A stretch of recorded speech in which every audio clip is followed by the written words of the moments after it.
Breakup के बाद अगर पार्टनर दोबारा से तुम्हारी लाइफ में आ रहा है या आने की कोशिश कर रहा है और इस बार वो तुमको ये जता रहा है कि वो एकदम सही है, उसने जो भी गलतियां की है वो उसके लिए तुमसे माफ़ी मांग रहा है और इतनी ज़्यादा माफ़ी मांग रहा है, इतनी ज़्यादा रिक्वेस्ट कर रहा है कि तुम्हारा भी मन कर रहा है कि तुम उसे माफ़ कर दो और वापस पहले जैसी लाइफ जैसे जी रहे थे वैसे आ जाओ। पर क्या तुमने कभी सोचा है कि जो इंसान एक बार धोखा दे दे और उसके बाद वो घूमकर तुम्हारी लाइफ में वापस आ रहा है, क्या उसे सेकंड चांस देना चाहिए? क्या उसको वापस आपको माफ़ कर देना चाहिए?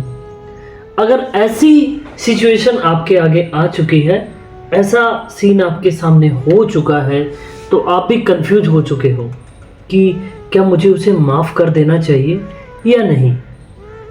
अगर ऐसी सिचुएशन आपके सामने है तो आप एकदम सही वीडियो पे हो। वीडियो एंड तक ज़रूर देखना, कहीं ना कहीं आपकी प्रॉब्लम का सॉल्यूशन इस वीडियो से होने वाला है। अब आते हैं टॉपिक पे, जिस मैटर में हम बात कर रहे हैं उस मैटर पे आते हैं। अगर पार्टनर आपके साथ अच्छे रिलेशन में था और रिलेशन के बाद एकदम से वो गायब हो चुका है, आपको बाद में पता चला कि वो इंसान गायब हो गया है, वो मेरी लाइफ में नहीं है, और फिर थोड़े टाइम बाद में उसका फ़ोन आता है, मैसेज आता है, या आप उसे फ़ोन करते हो, मैसेज करते हो, उसका सामने से जवाब आता है कि हम इस रिश्ते में अब नहीं रह सकते, हमें इस रिश्ते को यही ख़त्म करना चाहिए, या वो ब्लॉक कर देता है या वो तुमसे बात नहीं कर देता। आप अपने आप समझ आते हो कि अब ये रिश्ता चलने वाला नहीं। फिर आप क्या करते हो? रोते हो, लाइफ खराब करने की कोशिश करते हो, फैमिली से कट हो जाते हो, दोस्तों से कट हो जाते हो, आपको कोई भी अच्छा नहीं लगता। रीज़न कि अगर वो इंसान मेरे साथ हो तो मुझे सब कुछ अच्छा लगेगा, अगर वो मेरी लाइफ में नहीं है तो मुझे कुछ भी अच्छा नहीं लगेगा। एक ही रीज़न के पीछे आप अपनी लाइफ ख़त्म करने की कोशिश भी करने लग जाते हो।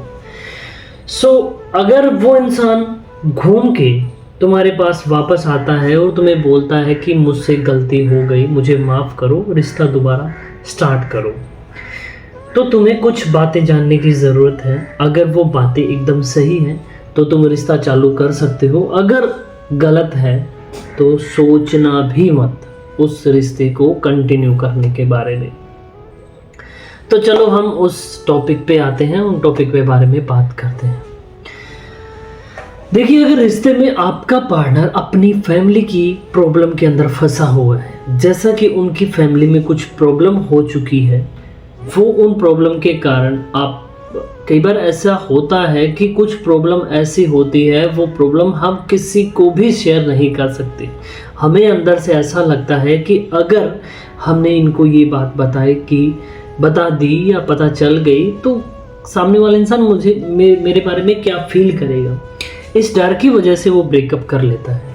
अगर ऐसी कोई सिचुएशन आपके पार्टनर की हुई हो या हो रही होगी, हो गई होगी, जो भी है, आपको वो बता रहा है या आपको पता चल गया है, तो उस सारी लड़ाई झगड़े को छोड़कर आप उस पार्टनर के साथ चले जाओ, क्योंकि वो आपके लिए एकदम सही इंसान है।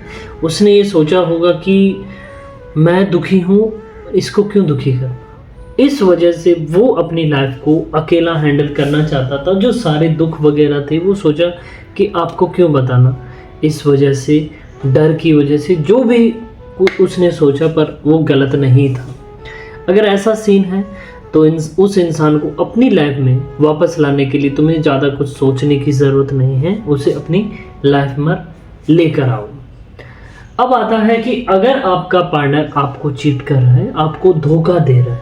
अब धोखा कैसे दे रहा है कि आप उसकी लाइफ में हो, आप अच्छे रिलेशन के अंदर हो, आप फिजिकल भी हो, जो पार्टनर आपका चाहता है वैसे भी हर तरह से आप उसके साथ हो, पर आपके होने के बाद भी आपका पार्टनर किसी और के चक्कर में है, किसी और के साथ है, किसी और के साथ बातें कर रहा है, और आपको वो वैल्यू नहीं दे रहा जो आपकी होनी चाहिए।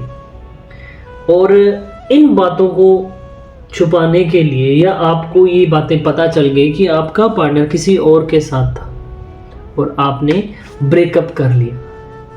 अब पार्टनर को ये हो गया कि मेरा ब्रेकअप हो गया, वो आपको ये शो कर रहा है कि मैंने उसको छोड़ दिया, अब जो भी हो तुम हो, मैंने सब कुछ छोड़ दिया, मेरी लाइफ क्लीन है।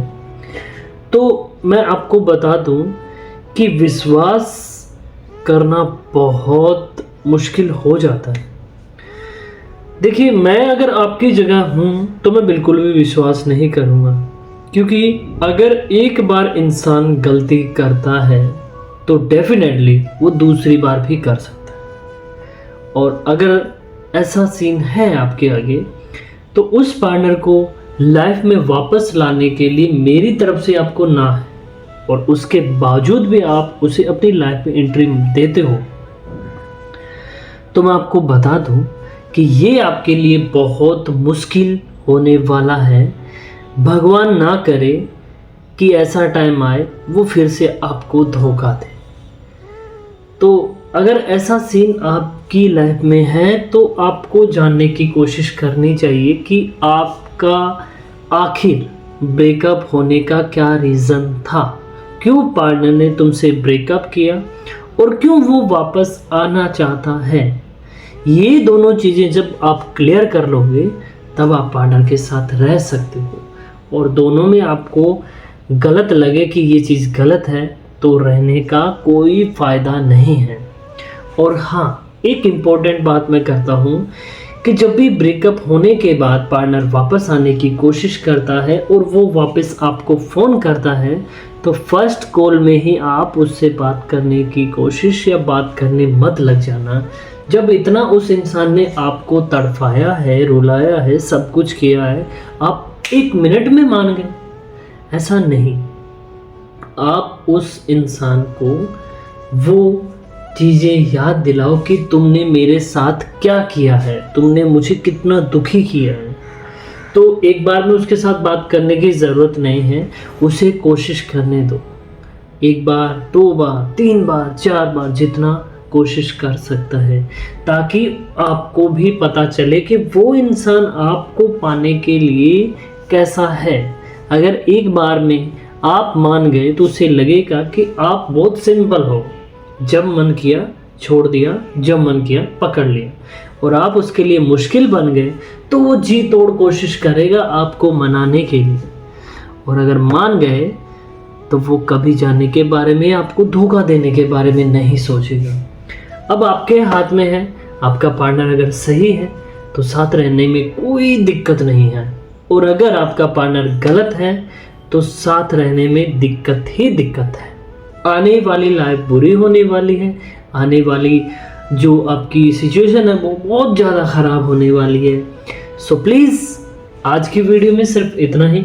मिलते हैं कल एक नेक्स्ट वीडियो में नेक्स्ट टॉपिक के साथ। तब तक के लिए बाय, और प्लीज़ मेरे चैनल को सब्सक्राइब कर देना। मिलते हैं कल।